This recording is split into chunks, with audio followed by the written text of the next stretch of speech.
ጤና ይስጥልኝ እንደምን አመሻችሁ የተከበራችሁ የሞመንት ዜና መጽሔት ተከታታዮች። በዛሬው ዝግጅታችን በመካከለኛው ምስራቅ እየተስፋፋ ባለው ውጥረትና በሀገራችን የልማት ስራዎች ላይ ትኩረት ያደረገ 5 አበይት ነጥቦችን ይዘንላችሁ ቀርበናል።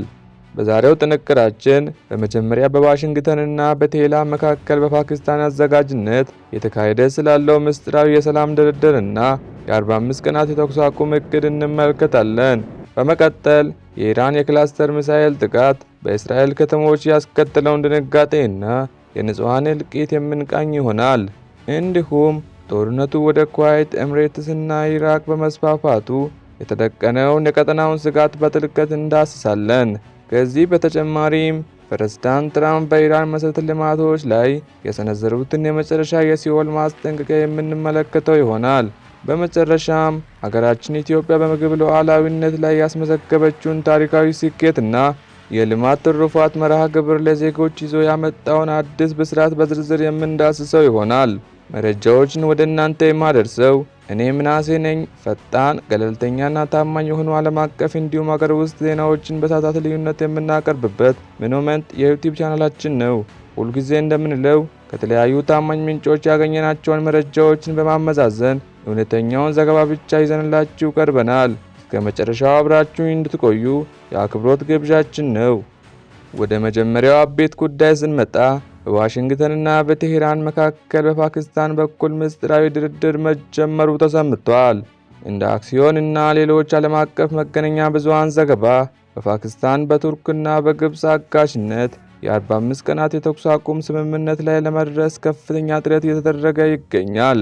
ምንም እንኳን የፓኪስታን ውጭ ጉዳይ ሚኒስትር በይፋ ለመናገር ባይፈልጉም የሀገሪቱ ጠቅላይ ሚኒስትር ሺባዝ ሸሪፍ ግን ከሁለቱ ወገኖች ጋር መልእክት እየተለዋወጡ መሆኑን ጠቁመዋል። ይሄ ድርድር ትራምፕ የሰጡት ቀን ገደብ ከማለቁ በፊት መሆኑ ትልቅ ተስፋ ሆኖ ታይቷል። ባለፉት 4 ሳምንታት ጦርነቱ እንደሚቆም በተደጋጋሚ ቢነገርም ነገሩ የውሃ ሽታ ሆኖ ቆይቷል። አሁን ግን ጉዳዩ ወደ ተግባራዊ የጊዜ ሰሌዳ እየተቀየረ ይመስላል። ወደ ሁለተኛው ነጥባችን ስንሸጋገር የኢራን የክላስተር ሚሳኤል ጥቃት በእስራኤል ከፍተኛ ውድመት አስከትሏል። ትላንት ሌሊት ኢራን በሃይፍና በቴላብ ላይ የሰነዘረችው የ98ኛ ዙር የሚሳኤል ጥቃት እጅግ አስከፊ እንደነበር መረጃዎች ያሳያሉ። በተለይም በሃይፍ ከተማ አንድ የመኖሪያ ህንፃ ላይ በወደቀው ሚሳኤል የአንድ ቤተሰብ 4 አባላት ህይወታቸው አልፏል።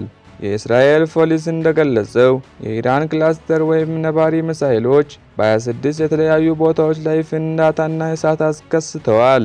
ይህም በእስራኤል የውስጥ ደህንነት ላይ ከፍተኛ ድንጋጤ የፈጠረ ሲሆን ጠቅላይ ሚኒስትር ኔታንያሁ ለህዝባቸው መሸሸጊያ እንዲገቡ ጥሪ አቅርበዋል።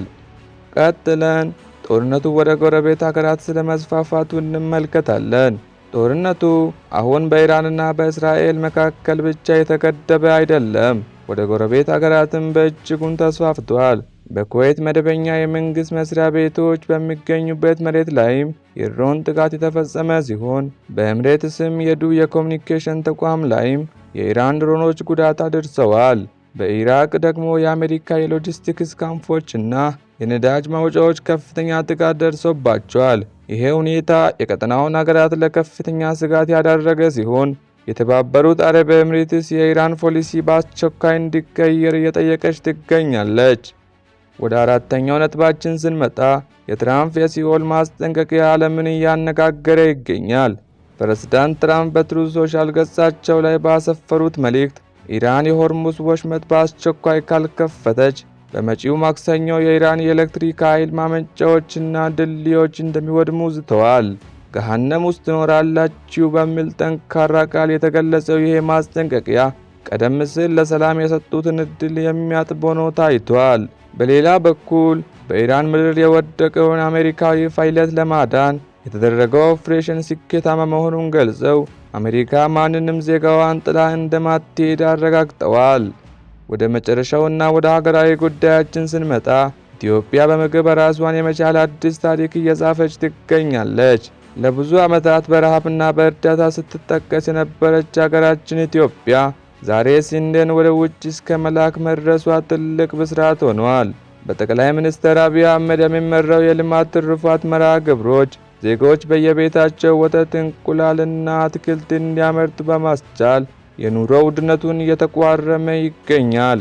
የአፍሪካ ልማት ባንክ ፕሬዝዳንት ዶክተር አዲሲና እንደገለጹት ኢትዮጵያ ከምግብ ተመጽዋችነት ወጥታ በሉዓላዊነቷ እንድትኮራ ያስቻለ የልማት ንቃት ታይቷል ብለዋል።